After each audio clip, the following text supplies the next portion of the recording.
सतु दीर्घ काल निरंतर्य सत्कार सेवितो दृढ़ भूमि। पतंजलि योग सूत्र में ये कहा गया है कि अभ्यास क्या है। आपको निरंतर बहुत ही श्रद्धापूर्वक बिना किसी रुकावट के जब आप लगातार प्रयास करते हैं और अभ्यास करते हैं तो वो अभ्यास है। इसमें श्रद्धा का जुड़ना बहुत ज़रूरी है। मैंने अपने गुरुजी के साथ प्रवास में बड़े करीब से उनके अभ्यास को देखा। उन्होंने अपने 80 वर्ष के अभ्यासों से प्राप्त किए हुए ज्ञान को दूसरों में बड़ी खूबसूरती से बांटा। जब मैं ये कहती हूँ कि उन्होंने बहुत खूबसूरती से बांटा तो उसके मतलब ये हैं कि उन्होंने उसका गहन अध्ययन किया। उस अध्ययन के बाद जो उन्हें उसमें फ़ायदे नज़र आए उसके लिए उन्होंने सिद्धांत प्रतिपादित किए और तमाम विद्यार्थियों को सिखाए, तमाम पेशेंट्स को सिखाए जो अपने नॉर्मल ज़िंदगी में वापस जा सके। गुरुजी को अभ्यास करते मैंने बड़े करीब से देखा और ये जाना कि वो तमाम आसनों में कॉस्मिक सोल और इंडिविजुअल सोल जैसे जुड़ते हैं ऐसे जुड़ते थे।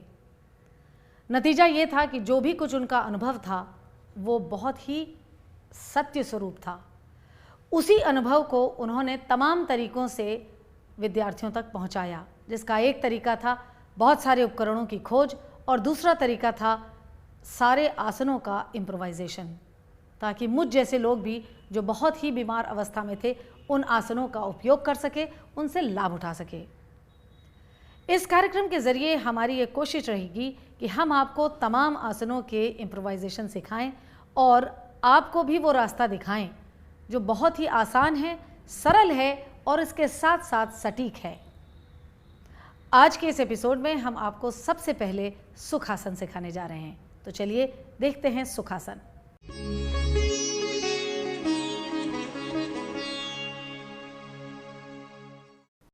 अब हम आपको सुखासन सिखाने जा रहे हैं जिसकी शुरुआत दंडासन में बैठने से होती है। आप दंडासन में इस तरह से बैठेंगे कि आपकी स्पाइन उठे, जिसके लिए आप उंगलियों के कोरों को ज़मीन पर दबाएंगे और साइड ट्रंक को उठाएंगे। इसके बाद आप अपने दाएं पैर के पंजे को लेफ़्ट थाई के नीचे रखेंगे और लेफ़्ट पैर के पंजे को राइट थाई के नीचे फिट करेंगे। ध्यान रखिएगा कि सुखासन की एक बड़ी खासियत है कि आपकी एड़ियां नहीं दिखनी चाहिए। इसके पश्चात आप अपने साइड ट्रंक को एक बार फिर से उठाएंगे, गहरी सांस लेते हुए। याद रखिएगा आपकी लंबर स्पाइन उठनी चाहिए। लंबर स्पाइन की साइड की मसल्स को उठाना है, आपको खींचना है ताकि स्पाइन सदी रहे।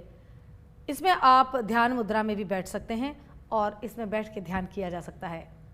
सुखासन वैसे तो बहुत आसान आसन है, लेकिन अगर हम इसको ठीक से करें तो ये हमें सिखाता है कि कैसे बॉडी वेट ऑर्गेनिक बॉडी से हटाया जा सकता है। यानी अगर आपको अच्छी और भली प्रकार से ये पता है कि स्पाइन से वज़न उठाएं कैसे, तो आप अपनी ऑर्गेनिक बॉडी की लाइफ स्पैन को बढ़ा रहे हैं। इसके अलावा ये एक बहुत सिंपल पोज है, लेकिन इससे घुटनों के जॉइंट का ल्यूब्रिकेशन बना रहता है। आपको अपने पैरों को मोड़ने का अभ्यास रहता है, एंकल्स सॉफ्ट हो जाते हैं, पैर की उंगलियों तक में इसका असर पड़ता है क्योंकि आप उन्हें मोड़ते हैं और खोलते हैं।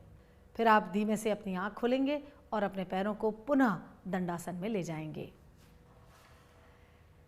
जैसे मैंने आपसे कहा कि ये पोज दिखने में बहुत आसान है और अमूमन 90% लोग बैठ सकते हैं, लेकिन आपको जान के आश्चर्य होगा 10% लोग ऐसे भी हैं जो सिंपल लूज क्रॉस लगाने से डरते हैं, क्योंकि वो जब ज़मीन पे बैठते हैं तो या उनकी पीठ में दर्द होने लगता है या उनके घुटने साथ नहीं देते हैं, वजह चाहे कुछ भी हो।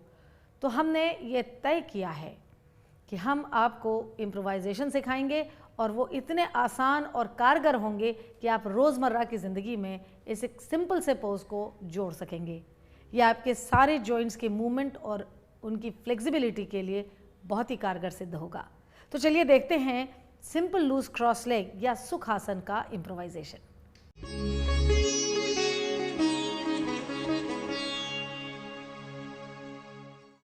अब हम आपको सुखासन का इम्प्रोवाइजेशन सिखाने जा रहे हैं। सुखासन में जो सबसे बड़ी दिक्कत किसी को आती है वो ये कि स्पाइन आपके पॉस्चर को सपोर्ट नहीं करती, क्योंकि या तो वो स्टिफ है या वो कमज़ोर हो गई है। और दूसरी बड़ी दिक्कत आती है सुखासन में ज़मीन पे बैठने की। तमाम लोग ज़मीन पे बैठने पे कंप्लेंट करते हैं कि उनको पीठ में दर्द होता है या उनके घुटनों में दर्द होता है। तो इसके लिए हम आपको सजेस्ट करेंगे कि आप सुखासन का अभ्यास दीवार के सामने कीजिए और बटक्स के नीचे 1, 2 या 3 ब्लैंकेट आपकी स्पाइन की सुविधा अनुसार ज़रूर रखिए। इससे आपकी स्पाइन में कभी भी दर्द नहीं होगा। एक बार दंडासन में जब आप बैठे तो आपकी बैक पूरी तरीके से दीवार को सपोर्ट करनी चाहिए, back of the head touch करना चाहिए और फिर आप सिंपल लूज क्रॉस लेग में बैठते हैं। Right foot below the left thigh and left below the right. यहाँ पे ये पोज समाप्त नहीं होता, बल्कि आप अपने हाथों के ज़रिए ज़मीन पर चलेंगे और आप देख सकते हैं कि आपकी बटक बोन्स दीवार से दूर हैं, तो उसको आप पुश बैक करेंगे ताकि आपकी बटक बोन, टेल बोन और पूरी स्पाइन जब आप सीधे बैठें तो स्पाइन को टच करे। अगर आप ऐसा अभ्यास करेंगे तो आपको स्वयं महसूस होगा कि कितना वेल सपोर्टेड है और आप कितना कॉन्फिडेंट फील करते हैं उसी सिंपल से पोज को करने में जिसे आप डरते थे करने के लिए। क्योंकि आपके बटक बोन्स के नीचे ब्लैंकेट है, आपको ज़रा भी दर्द नहीं होगा। आप अपने हाथों को दोनों हिप जॉइंट के साइड में टिप ऑफ द फिंगर्स को इन्वर्टेड कप शेप रख के दबा सकते हैं और स्पाइन को उठा सकते हैं, या फिर आप ध्यान मुद्रा में भी बैठ सकते हैं।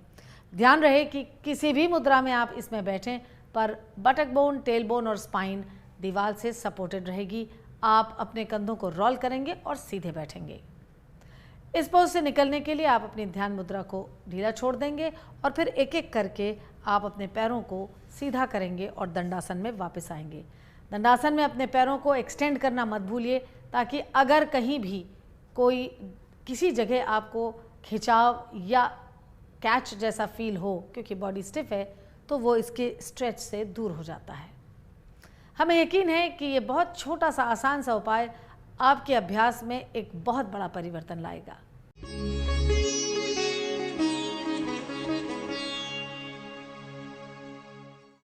अब हम आपको वीरासन सिखाने जा रहे हैं, जिसके लिए आप सबसे पहले नील डाउन करेंगे स्टिकी मैट के ऊपर।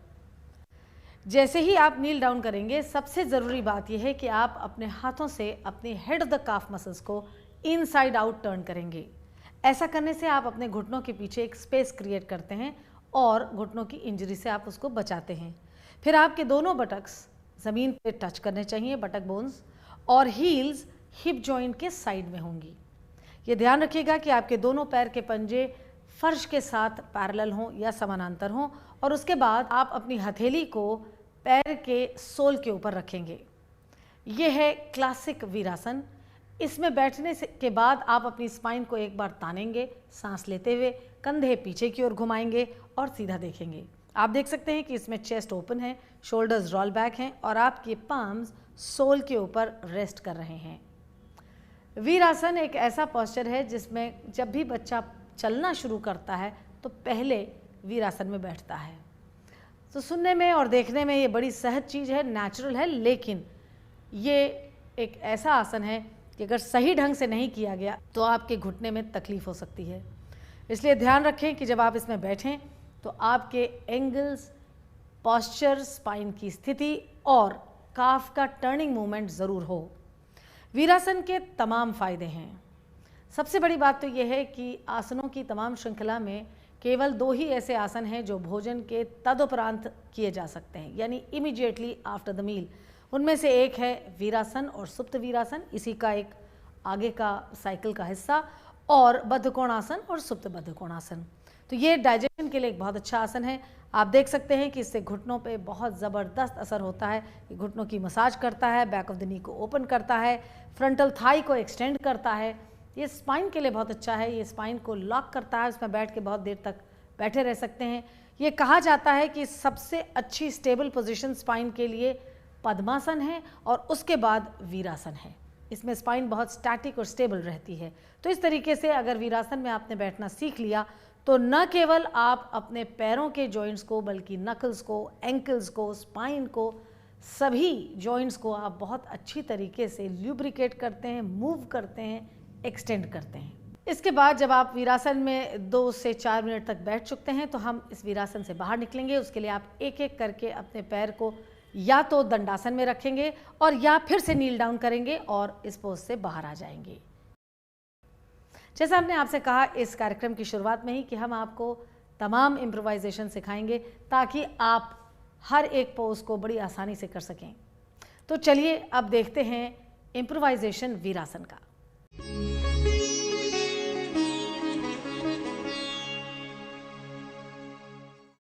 अब हम आपको वीरासन का इम्प्रोवाइजेशन सिखाने जा रहे हैं और सबसे पहला इम्प्रोवाइजेशन हम उन तमाम लोगों को दिखाने जा रहे हैं जिनको ये कंप्लेंट रहती है कि हम नीचे नहीं बैठ सकते क्योंकि हमारे एंकल्स दुखते हैं। तो ऐसे हालात में हमने, आप देख सकते हैं स्टिकी मैट के ऊपर एक रोल स्टिकी मैट रखा है जिसकी विड्थ डिपेंड करती है आपके एंकल की स्टिफनेस और पेन पे। अगर बहुत स्टिफ हैं और बहुत ज़्यादा पेनफुल हैं तो आप इससे मोटा भी रोल बना सकते हैं, अन्यथा जितनी आपकी आवश्यकता हो। तो पहले आप एक रोल बना के और उसका खुला सिरा सामने की ओर रख के अपने स्टिकी पैड पे रख देंगे। फिर आप 2, 3 या 4 ब्लैंकेट भी ले सकते हैं अगर आपको घुटने को मोड़ने में दिक्कत हो रही है। हमने यहाँ आपको एक उदाहरण स्वरूप दिखाने के लिए 2 ब्लैंकेट का इस्तेमाल किया है।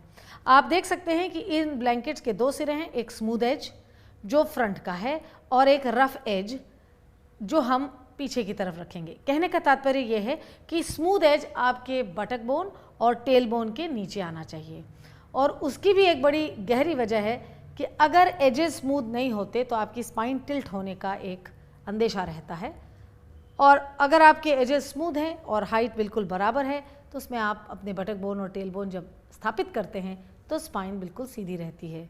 इसके बाद आप नील डाउन करेंगे, लेकिन आपके फ्रंट एंकल, मैं चाहूँगी कि सुरभि ये दिखाएं कि फ्रंट एंकल एग्जैक्टली हैं कहाँ अपनी उंगलियों से। हाँ जी, ये फ्रंट एंकल को आप स्टिकी मैट के रोल के ऊपर रखेंगे। मेहरबानी करके पैर की उंगलियां यानी पैर के बीच का हिस्सा, इनको आप मेटाटार्सल जिन्हें हम कहते हैं, उनको आप रोल के ऊपर ना रखें, आपको दुखन होगी। एक बार आपने अपना फ्रंट एंकल इस पे स्थापित कर लिया और अपने बटक बोन्स और टेल बोन की पोजीशन इस पे देख ली, तो फिर से नील डाउन कीजिए और अपने काफ को टर्न आउट कीजिए, हेड ऑफ द काफ को इनसाइड आउट क्रिएट कीजिए स्पेस अपने बैक ऑफ द नी पे, और फिर इत्मीनान से आप केवल बटक बोन और टेल बोन को आप ब्लैंकेट पे रखेंगे। एक बात आपको ये याद रखनी है, ये इसका एक बहुत ही मुख्य हिस्सा है कि जब आप वीरासन पे बैठते हैं और कोई आसन पे बैठ रहे हैं, वो चाहे ब्लैंकेट हो या कोई आसन हो, तो उसमें सिर्फ और सिर्फ आपके बटक बोन और टेल बोन ही रखे जाएं, कोई भी पार्ट आपके थाई का सपोर्टेड ना रहे। ऐसा हो जाने के बाद काफ़ी संभव है कि आप अपने हथेलियों को सोल के ऊपर ना रख सकें क्योंकि आपकी ऊंचाई बढ़ गई है। तब आप अपने दोनों पाम्स को अपनी फ्रंटल टॉप थाई के ऊपर रखेंगे, साइड ट्रंक एक्सटेंड करेंगे, शोल्डर्स रोल बैक करेंगे और सीधे बैठेंगे। वीरासन की आप शुरुआत 1 मिनट से कर सकते हैं और धीरे धीरे इसे 5 मिनट तक ले जा सकते हैं। हमें आपसे एक ज़रूर कहना है कि आप खाना खाने के बाद इसको करना ना भूलें, ये आपके डाइजेशन के लिए बहुत अच्छा है। यहाँ पे हमारी ये क्रिया समाप्त नहीं होती, क्योंकि ये तो बात हुई उन लोगों के लिए जिनके एंकल टाइट हैं, पर तमाम ऐसे लोग होंगे जो सोच रहे होंगे कि हम कैसे करें, हमारे तो घुटने बहुत दुखते हैं। तो चलिए देखते हैं वीरासन का एक और इम्प्रोवाइजेशन जो घुटनों की समस्याओं को भी टेक केयर करता है।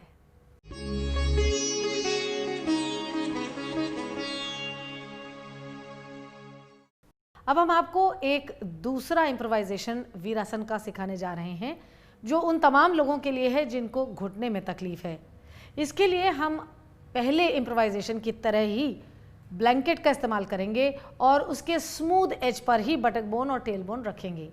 मगर नंबर ऑफ ब्लैंकेट्स इस बात पर निर्भर करेगी कि आपको कितनी तकलीफ है घुटनों पर। आप 2, 3 या 4 ब्लैंकेट का भी इस्तेमाल कर सकते हैं। इसमें भी आपने ब्लैंकेट को वर्टिकली प्लेस करना है और नील डाउन करना है।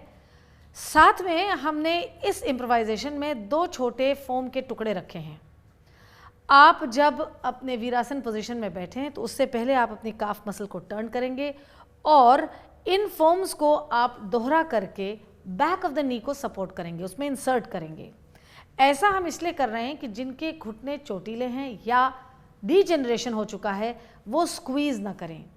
जब घुटनों में डीजेनरेशन सेट इन हो जाता है और आप उनको दबाते हैं तो आप डबल डैमेज करते हैं।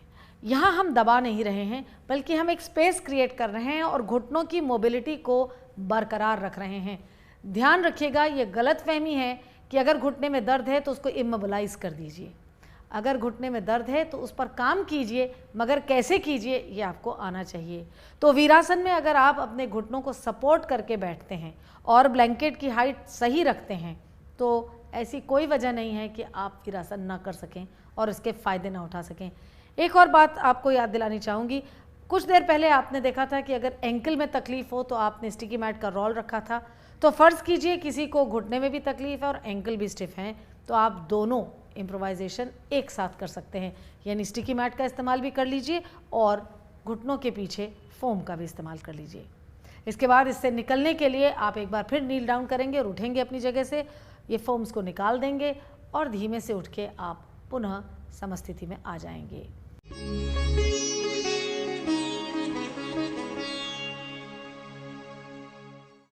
अब हम आपको गोमुख आसन सिखाने जा रहे हैं। ये आसन भी दंडासन से ही शुरू होता है।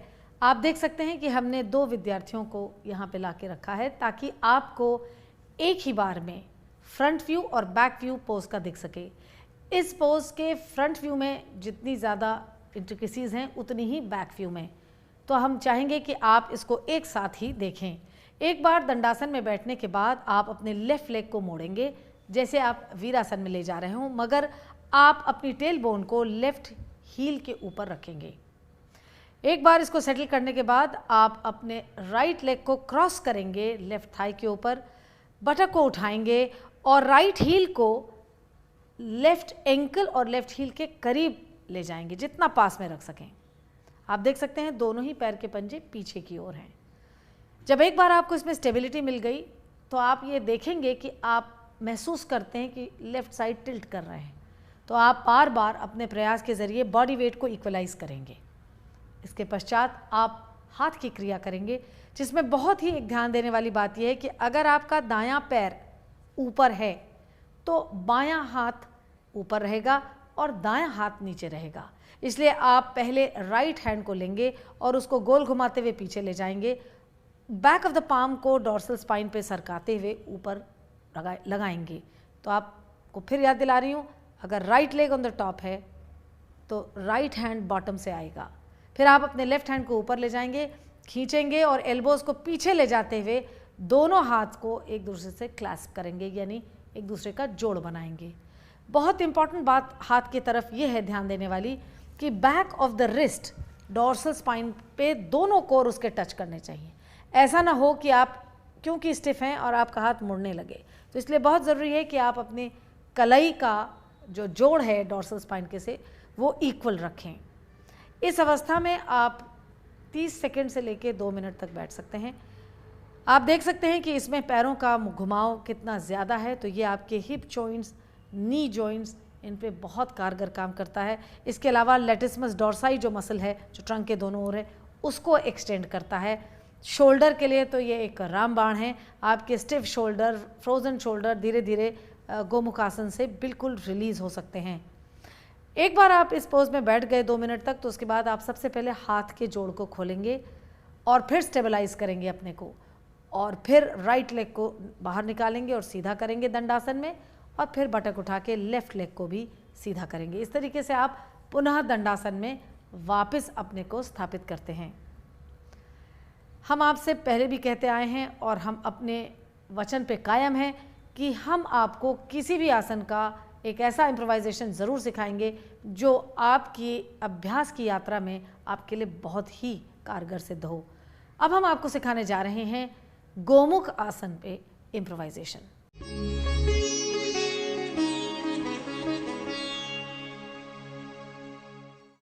अब हम आपको गोमुख आसन सिखाने जा रहे हैं, लेकिन इसका इम्प्रोवाइजेशन। तो आप ध्यानपूर्वक देखिए कि हमने इस वक्त स्टिकी मैट पर एक ब्लैंकेट रखी है और एक बेल्ट का भी इंतज़ाम किया है। हम एक साथ इस पोज को हमेशा दिखाते आए हैं ताकि आप इसका फ्रंट और बैक व्यू देख सकें। सबसे पहले आप ब्लैंकेट में दंडासन की तरह बैठेंगे और आप देख सकते हैं कि हमने ब्लैंकेट वर्टिकल रखा है। दंडासन में जब आप बैठें तो आपकी बटक बोन और टेल बोन स्मूथ एज की तरफ रहेगी। आप ये महसूस करेंगे जब आप क्लासिक पोज करते हैं कि हील के ऊपर बैठना एक साधारण प्रैक्टिशनर या साधारण व्यक्ति के लिए कठिन है। तो यहाँ हम जो आपको गोमुख आसन का इम्प्रोवाइजेशन सिखा रहे हैं उसमें आप लेग्स को क्रॉस करेंगे, लेकिन हील पे नहीं बैठेंगे, बल्कि उसके एवज में आपकी हील साइड में रखी जाएंगी।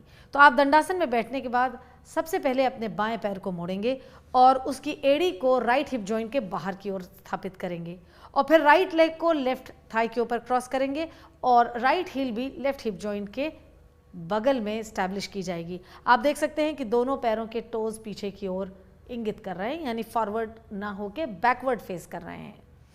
एक बार आपने अपनी बॉडी को स्टेबल किया, इस अवस्था में स्टेबल करना बहुत आसान है क्योंकि आपके दोनों बटक बोन्स इक्वली एक सरफेस पे ब्लैंकेट पे हैं। तो फिर आप हाथों की क्रिया करते हैं। यहाँ एक बात ध्यान दिलाना बहुत ज़रूरी है कि ये कोई ज़रूरी नहीं है कि एक ब्लैंकेट आपके लिए पर्याप्त हो, तो आप 2 ब्लैंकेट का भी इस्तेमाल कर सकते हैं। उसके पश्चात ये याद रखिएगा कि अगर आपका राइट लेग टॉप पे है, यानी राइट लेग ऊपर से क्रॉस कर रहा है, तो राइट आर्म नीचे से जाएगा गोमुख आसन की हाथ की क्रिया करने के लिए। आप जब राइट हैंड फिक्स करते हैं तो कोई ज़रूरी नहीं है कि आपका हाथ इतनी ऊंचाई तक जा सके, कोई ज़रूरी नहीं है कि आपके कंधे इतने फ्लेक्सिबल हों। तब ऐसी अवस्था में आप बेल्ट का या किसी लंबे वस्त्र का इस्तेमाल कर सकते हैं दूसरे हाथ को क्लैस्प करने के लिए। आपके पास जो बेल्ट है उसको आप एक लूप बना सकते हैं और उस लूप को आप ऊपर से ड्रॉप करेंगे अपने हाथ पे, ताकि आप अपने हाथ को जो क्लैस्प करने में मुश्किल पाते हैं बड़ी आसानी से कर सकें। धीरे धीरे इस लूप की दूरी कम होती चली जाएगी जैसे जैसे आप इसका अभ्यास करते चले जाएंगे। तो आप देख सकते हैं कि यहाँ हाथों की क्रिया के लिए भी और टांगों की क्रिया के लिए भी बड़ा ही आसान इम्प्रोवाइजेशन गुरुजी ने हमारे लिए रख छोड़ा है। इसको अभ्यास करते रहेंगे तो आप देखेंगे कि ये जो कठिन दिखने वाला पोस्चर है ये भी आपके लिए बहुत ही आसान और उत्साहवर्धक हो जाएगा। एक बार आपने जब हाथ की अवस्था को प्राप्त कर लिया तो आप फिर 2 मिनट से 3 मिनट या 4 मिनट जितना इसमें आप बैठ सकें, फिर आप इसे धीरे से छोड़ देंगे और एक एक करके हाथ रिलीज करेंगे। पहले ऊपर का हाथ और फिर नीचे का हाथ। फिर आप अपने पैरों को खोलेंगे, उसमें भी पहले राइट लेग और फिर लेफ्ट लेग, और अच्छे से दंडासन में अपने पैरों को तानेंगे ताकि अगर कहीं कोई कैच या कहीं आपके पैरों में दुखन आई हो तो वो दंडासन के बाद बिल्कुल दूर हो जाएगी। इस तरीके से आप गोमुख आसन को दंडासन के द्वारा समाप्त करेंगे और फिर आप ताड़ासन में आ सकते हैं।